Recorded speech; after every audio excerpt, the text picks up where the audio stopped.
ذرا تصور کریں، اگر تاریخ کا سب سے تاریک خواب حقیقت بن جاتا، اگر دوسری جنگ عظیم کے دوران ایڈولف ہٹلر اپنے ہولناک منصوبے میں مکمل کامیاب ہو جاتا اور یورپ کا ہر یہودی واقعی ختم کر دیا جاتا، دنیا کیسی ہوتی؟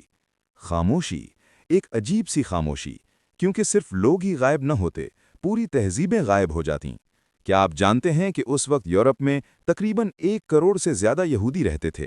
ڈاکٹر، سائنسدان، موسیقار، فلسفی، تاجر، وہ لوگ جنہوں نے جدید دنیا کی بنیادوں میں اینٹیں رکھی تھیں، اگر وہ سب ختم ہو جاتے تو کیا آج کی دنیا ویسی ہی ہوتی؟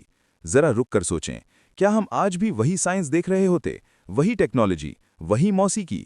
کیونکہ صرف ایک مثال دیکھیں، البرٹ آئنسٹائن، جس کے نظریات نے جدید فزکس کی بنیاد رکھی، اگر وہ بھی نازیوں کے ہاتھوں مار دیا جاتا تو کیا ایٹمی دول کبھی شروع ہوتا، یا شاید بہت دیر سے شروع ہوتا؟ اور پھر سوال اٹھتا ہے کہ کیا امریکہ دوسری جنگ عظیم جیت بھی پاتا؟ کیونکہ نازیوں سے بھاگ کر امریکہ جانے والے ہزاروں یہودی سائنسدانوں نے ہی خفیہ منصوبہ مینہٹن پروجیکٹ کو ممکن بنایا، وہی منصوبہ جس نے جنگ کا رخ بدل دیا۔ اگر وہ ذہن کبھی امریکہ نہ پہنچتے تو شاید تاریخ بالکل مختلف ہوتی۔ لیکن کہانی یہاں ختم نہیں ہوتی۔ تصور کریں کہ جنگ کے بعد یورپ کی گلیاں کیسی ہوتیں، وہی شہر مگر خالی عبادت گاہیں، بند لائبریریاں، مٹتی ہوئی زبانیں، صدیوں پرانی ثقافت اچانک ختم۔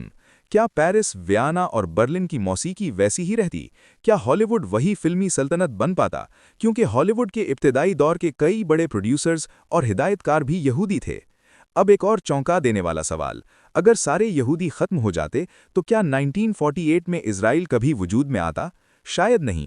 اور اگر اسرائیل نہ بنتا تو مشرق وسطیٰ کی سیاست آج کیسی ہوتی؟ کیا عرب اسرائیل جنگیں ہوتیں؟ کیا عالمی طاقتیں اسی خطے پر اس طرح مرکوز ہوتیں؟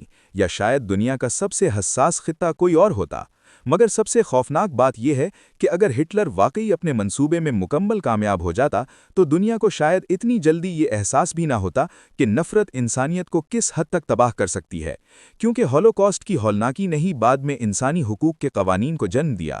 یونائٹڈ نیشنز کے کئی اصول اسی سانحے کے بعد بنائے گئے۔